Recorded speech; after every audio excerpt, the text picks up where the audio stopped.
You know, I stay in a lot of dodgy establishments across across the country. You know, you're staying in a shithole when the name of the town ends up in the name of the hotel. When you're going through New Brunswick and they get you at the Sussex Suites, the chances of suites are unlikely.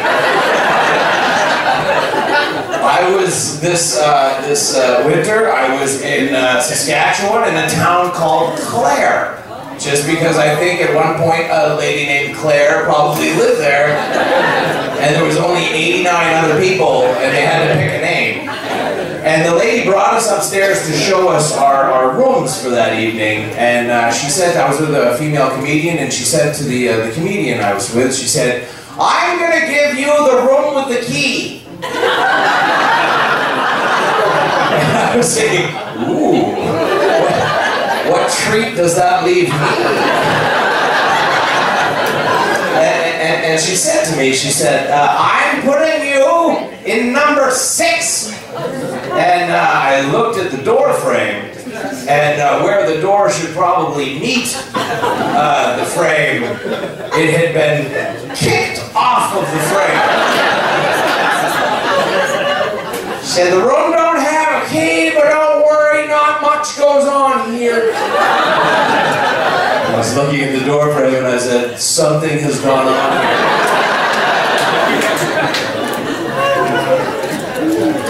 Devon, Alberta, one time just south of Edmonton, stayed at the Devon Inn. I saw the gate sheet, I was like, we are screwed. Okay? You know you're screwed when the guy at the front desk gives you a real key. And it was the last time we did renovations on this piece of shit. I swear to God, then he handed me the remote control. I was like, oh, are we collecting these after our stay? Sir, I don't know if you saw that Oprah episode, but a hotel remote control is the 3rd dirtiest thing on the goddamn planet. I think about it. What is the last thing you do before you turn that hotel TV off? Whether it was him or her, it was wet. That's all I'm saying. I'm not stealing your dirty remote. And heading in that night, it was amazing. We went up the stairs and you could smell that very distinct American Virginia tobacco. Like Marby Reds coming out of the carpet. I was like, when was the last time we smoked indoors? Like, these carpets are vintage. Probably worth a lot of money. And we had the 3 keys, and there was 3 of us, and we were in the hall together. And my buddy Scott had the best line. When we all opened the doors on 3 to witness a shitty room we were gonna have to stay in, my buddy Scott goes, "Oh, it's a leave your shoes on kind of room."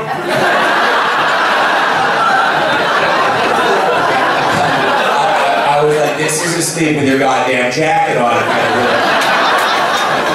And why is it every time you're in a shitty hotel room, hey, you get that pillow and it's only 2 inches thick, right? And as you're going down at night, it feels like your ear may never make contact. And as your ear kisses that pillow, all you're thinking is how many asses have been on this pillow. What caught my eye walking in that hotel room, hanging in the bathroom, was brown towels. See, you cannot bleach a brown towel. Brown towels hide hotel secrets.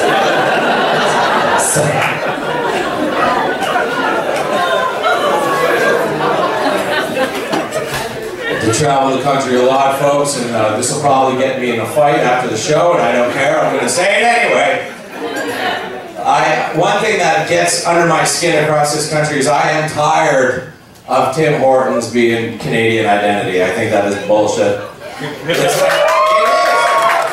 It is mediocre at best, and I know right now is a bad time to bring this up because we got Roll Up the Rim going on. You know? And everybody's on board. I was in Montreal last week, and there was an Indian gentleman, and he had never seen a Roll Up the Rim, and he was sitting next to me in a Tim Hortons. I was going to a gig that was across the street, and he sat and he was amazed, and he was like, oh my, 40 cars. They would give 40 cars. Like, he was sold on this idea. He was so excited to go get a tea. He was so excited that he was going to win his... And he goes, I don't even drive. I don't even know. I don't know what I would do. Sell it and pay for an engineering degree. Sometimes stereotypes are right, man. This is what it is. I actually think Mr. Tim Horton was a damn genius. At the beginning, I think he brought together that crew. You right? Wasn't he? And he was like, you know what, gang? You know what? We are gonna take the bar, and we're just gonna put it there. Who's gonna complain? They're Canadian, for God's sakes. It happened to me going through Saskatoon a few weeks ago. I brought back the dark roast coffee. I was like, hey bud, yeah, dark roast. Got that hot, kind of tastes like dirty sock. And the kid at the counter, he was like, yeah, sorry bud, that's just the temperature she's coming out today. The Canadian Indian. I swear to God, I was like, okay, I'll just drink her quick. Sorry about ya. That crap would not fly in the US. No. Now people would be like, we want our coffee hot and our donuts neon. Neon. I don't know if you've been to a Dunkin' Donuts, but it's all the colors you are not supposed to put in your face. And why is it every time you're at Timmy's, you get the guy with the lazy eye? Why is he? Every time. He works across this damn country. And you know what I'm talking about. We've all done the same thing. We've all been, you know, when there's two kiosks open and we're next in the queue, we're all doing the same thing. We're like, Filipino girl, Filipino girl. Ah, shit! Travis with the lazy eye. And he's so excited to be there. He's got the one eye going that way. You're like, I don't know if you're talking to me or the guy that ate the line. But it is not feeling like a sandwich order today, is it, Travis? Too many things for you to screw up. I want to speak to somebody from head office and find out whose nephew sells all the dryers and sinks that end up in every bathroom. Right? Why are the sinks so little? It's like they all came out of a decommissioned DC-10 or something, right? You know, I got big hands and I'm trying to wash my hands and I'm not touching the water at the same time! It's like, and then the dryers, eh? In this land, in this world that we have jet engine dryer technology. Hey, it doesn't matter where you are in the country, that...